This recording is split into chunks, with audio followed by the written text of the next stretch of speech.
Hey, it's Donnie A. Today I want to talk to you about adding chord embellishments or chord melodies to a basic chord progression. So what I wanted to start with is just a C to an A minor to an F back to a C.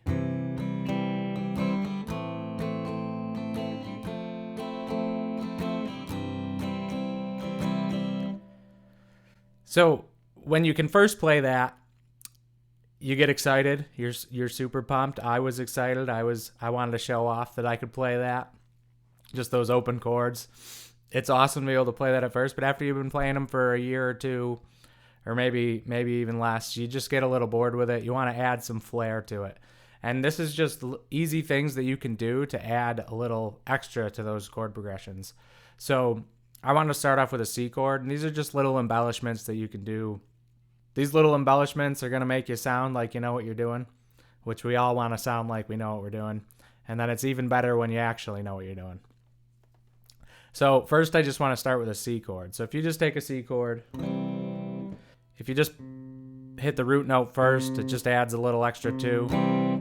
And then the number one chord embellishment in all the world is when you just hammer on your middle finger onto the second fret of the D string on a C chord.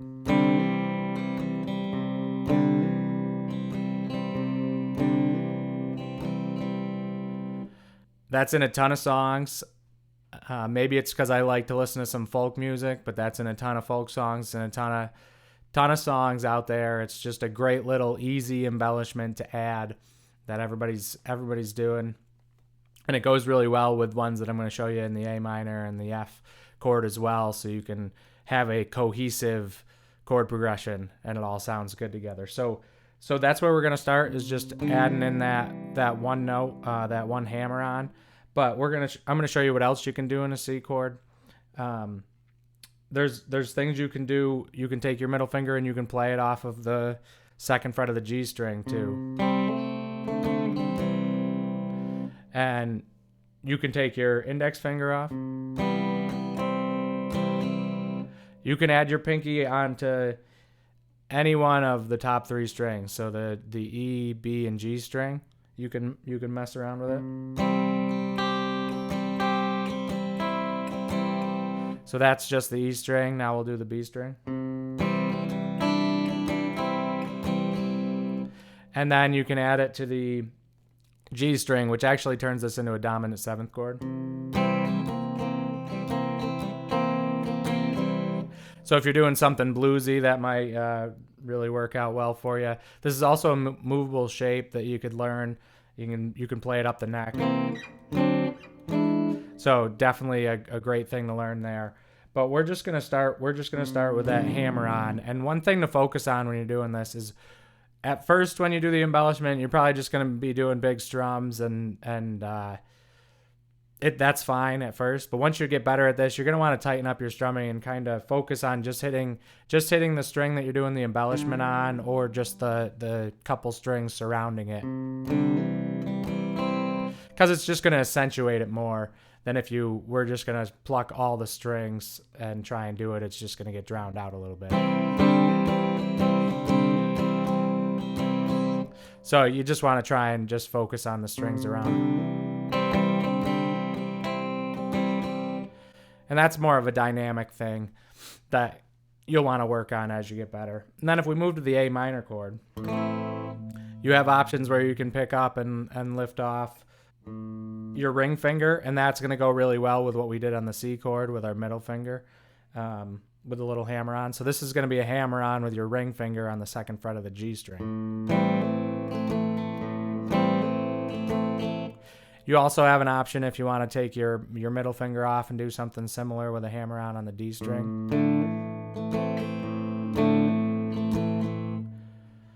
That's cool too in its own right. And then you can also take your index finger off here. And then you also have access with your pinky to get to the E or the B string. So this would be the E string. And then the B string. And you can obviously, on the C chord as well, you can mix these.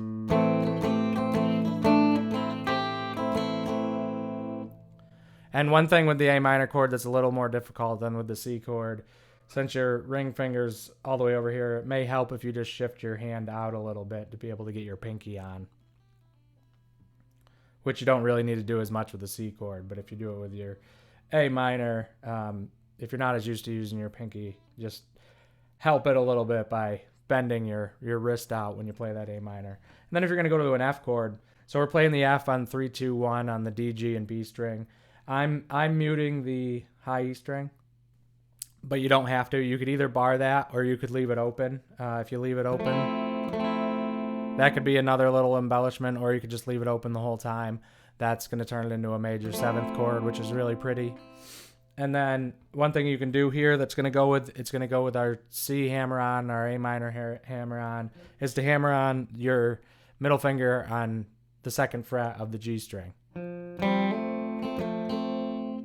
So that's going to go great with this. We'll work on that after this. And then you can also add your pinky on to the E string and the B string. So this would be just the E string. And then to get it on the B string. And then another thing you can do is you can add your pinky on to the G string on the 3rd fret. You could do a little hammer on there.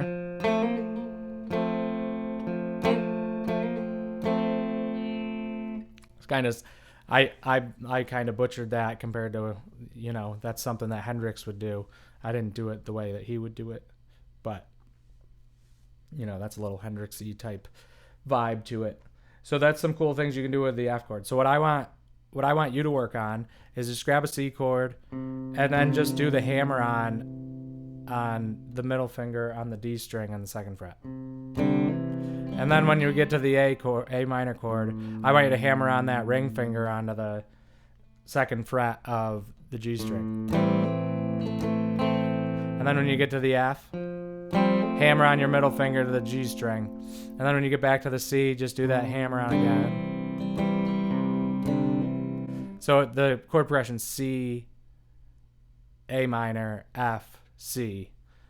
So let's just go through that slow, and it's something you can work on.